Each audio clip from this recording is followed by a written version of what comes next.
திருப்பலி வாசகங்கள். வியாழக்கிழமை 18 ஜனவரி 2024. முதல் வாசகம்.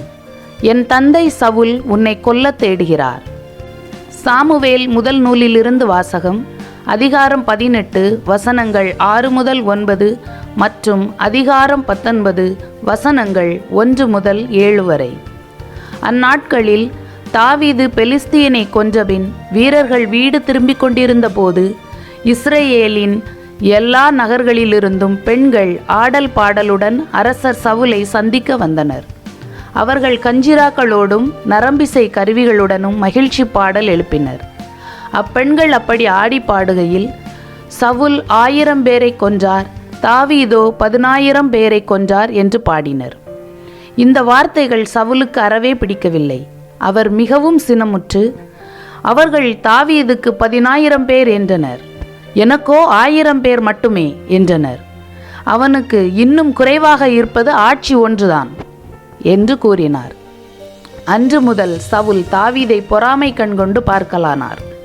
தாவீதை கொல்ல வேண்டுமென்று தம் மகன் யோனாத்தானிடமும் தம் அலுவலர் எல்லாரிடமும் சவுல் தெரிவித்தார். ஆனால் சவுலின் மகன் யோனாத்தான் தாவீதின் மீது மிகுதியாக அன்பு கொண்டிருந்தார். ஆதலால் தாவீதை பார்த்து யோனாத்தான், என் தந்தை சவுல் உன்னை கொல்ல தேடுகிறார், ஆதலால் எச்சரிக்கையாயிரு. காலையிலேயே புறப்பட்டு மறைவான ஓர் இடத்திற்கு சென்று ஒளிந்து கொள். நீ வெளியில் இருக்கும் சமயத்தில் நான் என் தந்தையின் அருகில் இருந்து கொண்டு உன்னை பற்றி அவரிடம் பேச்சு கொடுப்பேன். அப்படி நான் அறிகிறதையெல்லாம் உனக்கு தெரிவிப்பேன் என்றார். யோனாத்தான் தாவீதை பற்றி தம் தந்தை சவுலிடம் நல்லவிதமாக பேசி, அரசர் தன் அடியான் தாவீதின் பொருட்டு பாவம் செய்ய வேண்டாம், ஏனெனில் அவன் உமக்கு தீங்கு ஏதும் செய்ததில்லை. மேலும் அவனுடைய செயல்கள் அரசில் மிகவும் பயனுடையவையாயிருந்தன. அவன் தன் உயிரை ஒரு பொருட்டாய் எண்ணாது அப்பெலிஸ்தியனை கொன்றான். அதனால் ஆண்டவர் இஸ்ரேலர் எல்லாருக்கும் பெரும் வெற்றியை அளித்தார். நீர் அதை கண்டு மகிழ்ச்சியுற்றீர். அப்படி இருக்க எக்காரணமும் இல்லாமல் தாவீதை கொல்வதன் மூலம் குற்றமற்ற இரத்தத்திற்கு எதிராக நீர் ஏன் பாவம் செய்ய வேண்டும் என்று கூறினான். சவுல் யோனாத்தானின் வார்த்தைகளை கேட்டார். அதனால் சவுல், வாழும் ஆண்டவர் மேல் ஆணை, அவன் கொலை செய்யப்பட மாட்டான் என்றார்.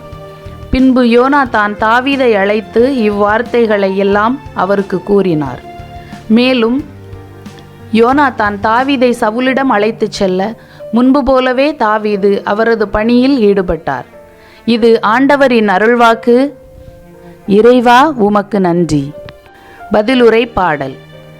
கடவுளையே நம்பியுள்ளேன், எதற்கும் நான் அஞ்ச மாட்டேன். கடவுளே, எனக்கு இறங்கியருளும், ஏனெனில் மனிதர் என்னை நசுக்குகின்றனர். அவர்கள் என்னுடன் நாள்தோறும் சண்டையிட்டு துன்புறுத்துகின்றனர். என் பகைவர் நாள்தோறும் கொடுமைப்படுத்தப்படுகின்றனர். மிக பலர் என்னை ஆணவத்துடன் எதிர்த்து போராடுகின்றனர். கடவுளையே நம்பியுள்ளேன், எதற்கும் நான் அஞ்ச மாட்டேன். என் துன்பங்களின் எண்ணிக்கையை நீர் அறிவீர். உமது தோற்பையில் என் கண்ணீரை சேர்த்து வைத்துள்ளீர். இவையெல்லாம் உமக்கு குறிப்பேட்டில் உள்ளனல்லவா? நான் உம்மை நோக்கி மன்றாடும் நாளில் என் எதிரிகள் புறமுதுகிட்டு ஓடுவர். கடவுளையே நம்பியுள்ளேன், எதற்கும் நான் அஞ்ச மாட்டேன். கடவுளின் வாக்கை நான் புகழ்கின்றேன், ஆண்டவரின் வாக்கை நான் புகழ்கின்றேன். கடவுளையே நம்பியுள்ளேன், எதற்கும் நான் அஞ்ச மாட்டேன். கடவுளையே நம்பியிருக்கின்றேன், எதற்கும் அஞ்சேன்.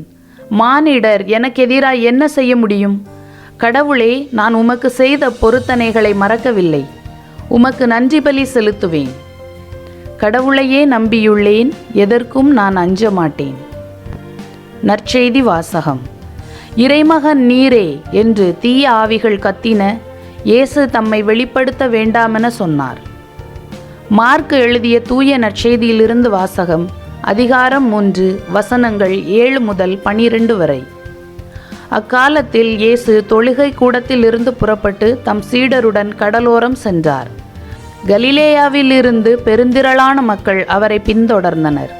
மேலும் யூதேயா, எருசலேம், இதுமேயா, யோர்தான் அக்கரை பகுதி, தீர், சீதோன் ஆகிய இடங்களிலிருந்தும் பெருந்திரளான மக்கள் அவர் செய்தவற்றையெல்லாம் கேள்வியுற்று அவரிடம் வந்தனர். மக்கள் கூட்டம் தம்மை நெருங்கிவிடாதவாறு தமக்காக படகு ஒன்றை முன்னேற்பாடாக வைத்திருக்குமாறு அவர் சீடருக்கு சொன்னார். ஏனெனில் பலரை அவர் குணமாக்கியதால் நோயுற்றோர் அனைவரும் அவரை தொட வேண்டுமென்று வந்து அவர் மீது விழுந்து கொண்டிருந்தனர். தீய ஆவிகளும் அவரை கண்டபோதே அவர் முன் விழுந்து, இறைமகன் நீரே என்று கத்தின. அவரோ தம்மை வெளிப்படுத்த வேண்டாமென அவற்றிடம் மிக கண்டிப்பாய் சொன்னார். இது ஆண்டவரின் அருள்வாக்கு. கிறிஸ்துவே உமக்கு புகழ். விண்ணுலகில் இருக்கிற எங்கள் தந்தையே, உமது பெயர் தூயது என போற்றப் பெறுக. உமது ஆட்சி வருக. உமது திருவுளம் விண்ணுலகில் நிறைவேறுவது போல மண்ணுலகிலும் நிறைவேறுக. எங்கள் அன்றாட உணவை இன்று எங்களுக்கு தாரும். எங்களுக்கு எதிராக குற்றம் செய்வோரை நாங்கள் மன்னிப்பது போல எங்கள் குற்றங்களை மன்னியும். எங்களை சோதனைக்கு உட்படுத்தாதேயும், தீமையிலிருந்து எங்களை விடுவித்தருளும்.